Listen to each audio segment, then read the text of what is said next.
Hi everyone, I'm Ghost Masala and welcome back to another episode of the Champions League predictions, which is a series where I predict various Champions League games, and this time I'm predicting Spurs versus Man City. So the way that these predictions is going to work is that I'm going to compare each player from each team to the player that they'll play against in the match. So for example, strikers versus defenders, midfielders versus the midfielders that are going to play against, all apart from goalkeepers, because it's quite hard to compare goalkeepers to outside players, I find.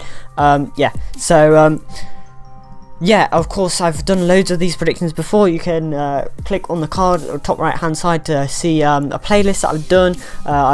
I'll also leave a link to the quarterfinal predictions that I've done. So yeah, make sure to go and check all of those out as well. And yeah, make sure to also comment who you think will win, Spurs or Man City.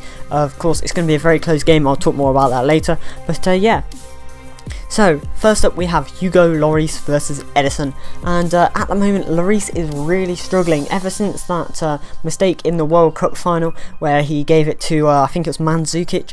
He's really continued to make really silly mistakes, and even on his day he's not that good of a keeper. So I mean, I've got to give this one to Ederson really. Of course, Ederson, he's not the best keeper in the world, but he doesn't really seem to make mistakes like Karius mistakes. Correct me if I'm wrong here, I might have missed something massive that Ederson's done, but yeah, I can't really remember too much, to be honest, that Ederson's done wrong. So yeah, I've gone for Ederson here. Next we have Jan Vertonghen versus Raheem Sterling, and Vertonghen on his day and last season he was so good at defending, and sometimes he can pull amazing tackles and amazing clearances out of nowhere, but at the moment he's really struggling. The whole Spurs defence is, to be honest, so I've got to give this one to Sterling. And you can't deny that Sterling's in amazing form. Hat-trick for England, playing amazing for Man City. He's playing so well, and you just can't stop him at the moment, so you've got to go for Sterling. Next we have Davinson Sanchez versus Aguero. Now I would give this one to Aguero normally, but he is carrying a slight injury, and he also struggles in Champions League games, and Sanchez is the only good point of a really terrible Spurs defence, to be honest, playing in that central role. So I do think Sanchez will have the best of Aguero in this game. A bit controversial, but you have to have a controversial point at some point in these sorts of predictions. So yeah, I've given it to Sanchez here. Next we have Toby Alderweireld versus Leroy Sané. Again, unfortunately, like Vertonghen, Alderweireld has really not been in good form at all, so you've got to give this one to Leroy Sané. Of course, he hasn't been playing too much, but I think anyone who plays here will do really well for City. It could be Bernardo Silva, could be Mahrez, could be anyone really. So yeah.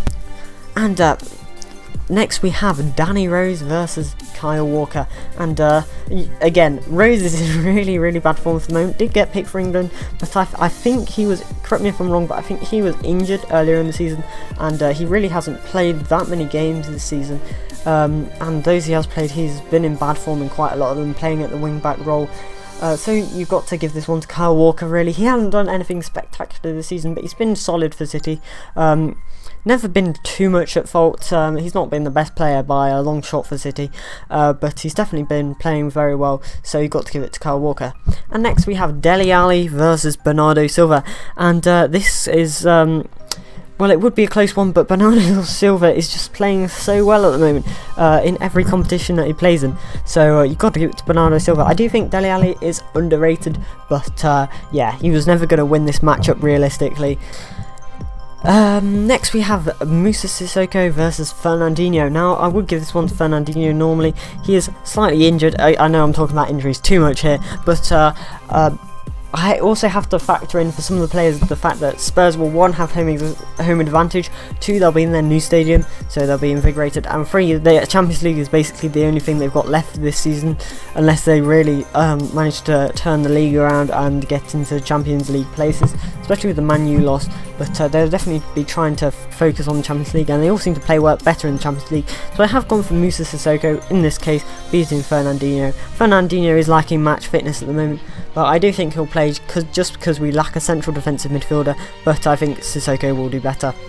And finally, for the midfielders, we have Christian Eriksen versus David Silva, and this is an incredibly close one, but I have gone for Christian Eriksen. Of course, he's linked with so many big clubs, and he is quite a lot younger than David Silva, and he's just a lot better as well. He has a lot more to his game than Silva. Silva has those passes and a lot of great build-up play, but Eriksen has long shots. He has amazing long passes too. He's just a little bit better than David Silva, so I did have to give it to Eriksen here, as much as I like David Silva. And we also next have Serge Aurier versus either Benjamin Mendy or Alexander Zinchenko. I can't decide which one I want to put there, and yeah. Serge Aurier will do better than whoever is playing in that role anyway, even though Zinchenko is really doing well at left back. He's going to get shown up at some point, and especially playing against when he's going to have someone really running at him, then he will struggle. And Mendy, he is a liability in defence, to be honest, especially as he's only, I hate to say it again, but he's only recently come back of injury, so I think Aurier will have the better of whoever plays there, or Trippier if Trippier plays there. And finally we have, penultimately we have Kane versus Otamendi, and even though Kane is struggling for goals, Otamendi is just not good enough to stop him for me. His temperament is too high, he's not that skilled enough, and he's really helped by his defensive partner, which is why I think the Man City defence will be solid enough in that game. But I do think Kane will play better than Otamendi in this match and will have quite a lot of chances. And finally we have Lucas Moura versus Laporte, and while Lucas Moura is starting to play well for Spurs again, he's replaced Heung-min Son in the team. Heung-min Son has been dropped. Yeah, he is breaking back into the team. Laporte is just a so good defender. He's been so good for us this season. His transfer fee has been well deserved. He's earned every penny of it, and he's just so good. You're just not going to get past him realistically, are you? So yeah, I have to go for Laporte this one, as much as Lucas Moura is improving at the moment. And yeah. So to finish this video, according to my predictions, Man City won 6-5 on which players were better. You get what I mean. But my match prediction, it was 1-1 and it is going to stay 1-1. I think the first leg at least will end 1-1 after 90 minutes, which leaves Man City in a great position for the second leg, and that's what I think they will win the second leg, with the help of that away goal that they have from the first leg. I'd be very pleased with if City got a 1-0 result away from home at Spurs' new stadium. So yeah, thanks for watching everyone. Make sure to leave suggestions for future videos and all that. Go and check out the rest of the series if you haven't watched it, and make sure to subscribe. Of course, I've had a slight downturn in the amount of subscribers that there are already, so it'd be really appreciated if you could subscribe and leave suggestions for what you would like to see in the future, what sort of content. Also, if you're an existing subscriber, then yeah, which series do you like best? I'm probably going to do some more Who Is / What Happened To, because they always do alright, and yeah, as well as some random stuff as well.